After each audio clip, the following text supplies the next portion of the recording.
नमस्कार, मैं हूं प्रियंका। खबर भारत के कार्यक्रम मां के 9 स्वरूपों की आराधना में आपका स्वागत है। मां दुर्गा की आराधना का पावन पर्व शारदीय नवरात्रि प्रारंभ हो गई है। नवरात्रि में 9 दिनों का व्रत रखा जाता है। मान्यता है कि विधिवत पूजा करने से मां भवानी की विशेष कृपा होती है। शारदीय नवरात्रि मां दुर्गा को प्रसन्न करने और उनका आशीष प्राप्त करने का उत्तम अवसर होता है। बता दें, इस बार नवरात्रि 8 दिनों की है। नवरात्रि के 9 दिनों मां दुर्गा के 9 स्वरूपों शैलपुत्री, ब्रह्मचारिणी, चंद्रघंटा, कुष्मांडा, स्कंद माता, कात्यायनी, कालरात्रि, महागौरी और सिद्धिदात्री माता की पूजा अर्चना की जाती है। चलिए माता के पहले स्वरूप शैलपुत्री से हम आपको रूबरू कराते हैं।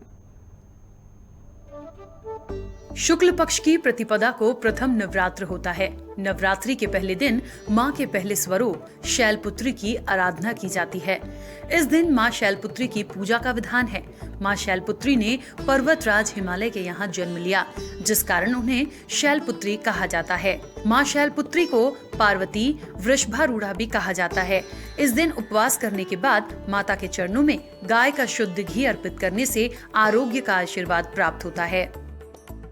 और मैंने कई बार सोच रखा है कि मैं दर्शन करूँ पीताम्बरपीठ के, तो मेरा यहाँ दोबारा दर्शन है और मैं जब भी आती हूँ मुझे बड़ा सुकून और शांति मिलती है। और माता की कृपा है कि मैं यहाँ तक आ पाई, क्योंकि जब तक माता जी की कृपा नहीं होती यहाँ रहते हुए भी लोग नहीं होते। तो जय दुर्गे माता, जय अम्बे माता और जय माता के दूसरे स्वरूप ब्रह्मचारिणी से हम आपको रूबरू कराते हैं। आश्विन मास की द्वितीय तिथि के दिन मां भवानी के दूसरे स्वरूप ब्रह्मचारिणी की पूजा की जाती है। माता इस दिन तपस्विनी स्वरूप में होती हैं। माता पार्वती ने भगवान शंकर को पति के रूप में पाने के लिए तपस्या की थी। उसी रूप के कारण उनका नाम ब्रह्मचारिणी पड़ा। इस दिन माता ब्रह्मचारिणी को प्रसन्न करने के लिए उनको शक्कर का भोग लगाया जाता है। और यहाँ विरासनी मंदिर में प्रशासन ने पर्याप्त व्यवस्था की है। सभी से आग्रह है कि व्यवस्था बनाते हुए यहाँ दर्शन करें और यहाँ का प्रसाद जो कि पैक मिल रहा है वो प्रसाद प्राप्त करके माँ विरासनी का आशीर्वाद प्राप्त करें।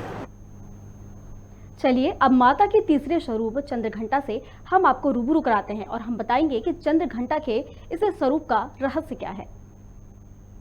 माता के तीसरे रूप में चंद्रघंटा की पूजा की जाती है। माता चंद्रघंटा के माथे पर चंद्रमा अर्ध स्वरूप में विद्यमान है। माता चंद्रघंटा का पूजन करने से सभी इच्छाएं स्वतः पूरी हो जाती हैं तथा वह सांसारिक कष्टों से मुक्ति पाता है। माता की पूजा करते समय उनको दूध से बने प्रसाद का भोग लगाया जाता है। माता चंद्रघंटा को खीर का भोग लगाने से दुखों से मुक्ति मिलती है और परम आनंद की प्राप्ति होती है। तो माता रानी के दर्शन करने आ रहा हूँ लगातार। हर महीने में 2-3 बार आता हूँ। यहाँ पे लोगों के प्रति जो आस्था है और सच्ची निष्ठा है लोगों के प्रति जुड़ी हुई है। इसी वजह से यहाँ पे पीताम्बरा माई के दरबार में और बहुत दूर दूर से कई जिलों के, कई प्रदेशों के, राज्यों के लोग यहाँ बहुत दूर दूर से दर्शन करने के लिए माता रानी के दरबार में आते हैं। और जैसा कि आज आप देख रहे हैं कि नवरात्रि का प्रथम दिन है, इस वजह से बहुत ही यहाँ पे भीड़ है। आइए अब आपको माता के चौथे स्वरूप कुष्मांडा से रूबरू कराते हैं, जहां हम आपको बताएंगे कि माता का नाम कुष्मांडा क्यों पड़ा। नवरात्र के चौथे दिन माता कुष्मांडा की पूजा अर्चना की जाती है। ये माता कुष्मांडा का चौथा रूप है। ब्रह्मांड की उत्पत्ति माता कुष्मांडा के उदर से हुई है। इस दिन पूर्ण विधि विधान से उपवास रखने पर उसके समस्त रोग शोक नष्ट हो जाते हैं और माता कुष्मांडा को मालपुओं का भोग लगाया जाता है। मालपुए का भोग लगाने से माता प्रसन्न होकर उपवासक की बुद्धि का विकास करती हैं और साथ साथ निर्णय करने की शक्ति भी बढ़ाती हैं। जिसमें मां भगवती के प्रतिदिन प्रातःकाल प्रतिपदा के दिन पूर्ण अभिषेक के बाद में भगवती की आरती होती है। आरती के बाद दुर्गा पाठ का प्रतिवर्ष जो क्रम रहता है, इस बार मां भगवती आनंद नाम संवत्सर चल रहा है। इसमें मां भगवती का आयोजन आज से प्रारंभ हुआ है। विगत 2 वर्षों से कोरोना काल के कारण मां भगवती का आयोजन सूक्ष्म रूप में हमने मनाया है, लेकिन इस साल भगवती का पूर्ण रूप से आशीर्वाद से भक्तों को प्राप्त हुआ है। और अब हम आपको कराते हैं माता के 5वें स्वरूप स्कंद माता से रूबरू। नवरात्र के 5वें दिन माता स्कंद माता की पूजा की जाती है। 5वें दिन माता के रूप की आराधना करने से स्वतः ही सभी सिद्धियों की प्राप्ति होती है। इस दिन मां भवानी को केले का भोग लगाया जाता है। इस अवसर पर आज माँ भगवती का पूर्ण रूप से अभिषेक किया गया, श्रृंगार किया गया। श्रृंगार के बाद माँ भगवती की आरती की गई। सारे नगर के लोगों की कल्याण कामना के लिए हम माँ से यही प्रार्थना करते हैं कि समस्त हमारे सुजालपुर के नगर निवासी, हमारे क्षेत्र के निवासी माँ भगवती का आशीर्वाद प्राप्त करें, सभी सुखी रहे, संपन्न रहे, सब प्रकार से भगवती सबकी मनोकामना पूरी करे। बस हमारी यही आशा है सब भक्तों से कि माँ के मंदिर में आकर अधिक से अधिक संख्या में इस साल दर्शन का लाभ लें और अपने जीवन को धन्य बनाएं। मान्यता है नवरात्र का छठा दिन कात्यायनी माता का होता है, तो आइए अब आपको माता के छठे रूप से रूबरू कराते हैं। माता कात्यायनी माता दुर्गा का छठा रूप है।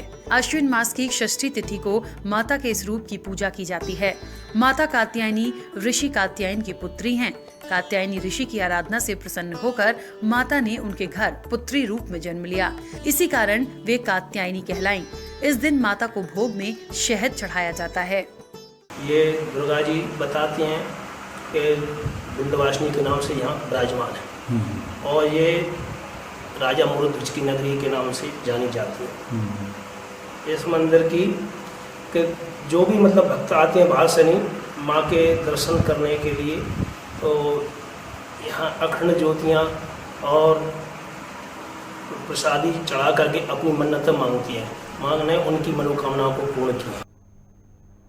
चलिए अब माता के 7वें स्वरूप कालरात्रि से आपको रूबरू कराते हैं, जिन्हें विघ्नहात्री और कालरात्रि के रूप में भी जाना जाता है। सप्तमी तिथि में माता के कालरात्रि स्वरूप की पूजा आराधना की जाती है। माता का ये रूप काल और बुरी शक्तियों का नाश करने वाला है, इसलिए इन्हें कालरात्रि के नाम से जाना जाता है। इस दिन गुड़ का भोग लगाया जाता है। इस भोग की एक थाली भोजन सहित ब्राह्मण को दान दक्षिणा दी जाती है। इस प्रकार माता की पूजा करने से व्यक्ति को आने वाले शोक से मुक्ति मिलती है। जी इस पे बताती हैं कि यहाँ धूल बरसी हुई है कुछ पहले। ये राजा मुरुध्वज की नगरी रही, तो इसके समय में इसका नाम था महाराज ताम्रध्वज हुए, तब ताम्रपर्णी तांबे का परकोटा खिंचा हुआ था। चलिए अब माता के 8वें स्वरूप महागौरी से आपको मिलाते हैं, जो अपने आप में सुंदर और आकर्षक शब्द है। दुर्गा अष्टमी के 8वें दिन माँ दुर्गा के महागौरी रूप की पूजा की जाती है। माँ दुर्गा के गोरे रंग के कारण इनका नाम महागौरी पड़ा। माता के महागौरी रूप का पूजन करने पर माता प्रसन्न होकर असंभव कार्य को भी संभव करने का आशीर्वाद देती हैं। इस दिन माता के भोग में नारियल का भोग लगाया जाता है। माता के महागौरी रूप की पूजा करने से निःसंतानों को संतान की प्राप्ति होती है। इसके बाद में महाराज तुंगध्वज का बताते हैं, जो सत्यनारायण की कथा में आता है, कायक में सत्यनारायण की कथा में 5वें अध्याय में वर्णन आता है, तब इसका नाम क्या हुआ है? तुम्बन। महाराज तुंगध्वज के नाम पर तुम्बन हुआ है, अभी वर्तमान में तुम्बन। तो ये राजा महाराजाओं की नगरी रही है और इस पर धूल बरसी है, तो पूरा नगर दब गया है। और अब हम आपको नवरात्रि के अंतिम स्वरूप माता सिद्धिदात्री के दर्शन कराते हैं। प्राप्ति होती है। नवरात्रि का 9वां दिन माता सिद्धिदात्री की पूजा आराधना का होता है।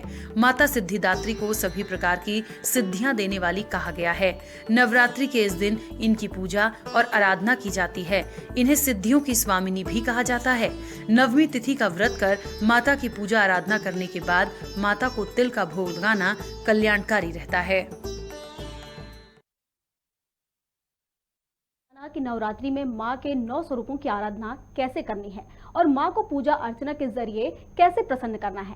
आज के हमारे खास कार्यक्रम माँ के 9 स्वरूपों की आराधना में फिलहाल के लिए बस इतना ही। मुझे दीजिए इजाजत, हम फिर हाजिर होंगे किसी नए कार्यक्रम के साथ। तब तक के लिए आप देखते रहिए खबर भारत।